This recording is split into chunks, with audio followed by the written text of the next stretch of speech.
100-degree heat or in the pouring rain. Okay, I've had experience with both, and my mom used to carry like a rain cloud with her everywhere we went because it would rain every single vacation.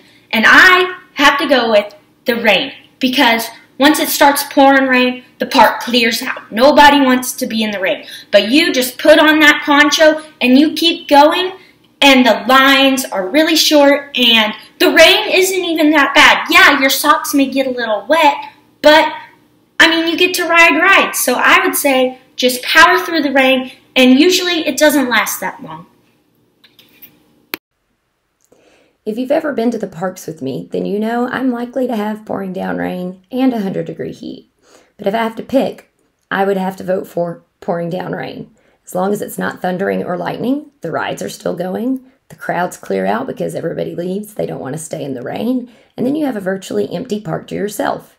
And there's some strategy involved. If you know where the rides and attractions are that have indoor spaces, then those are the ones to hit during the rain. So the rain is very, very manageable. I'd have to go with the 100-degree heat because in rain, you just get your feet soaked. And that is not fun to have wet socks walking.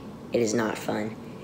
But in 100-degree heat, you're constantly going inside rides, which makes the heat not as bad.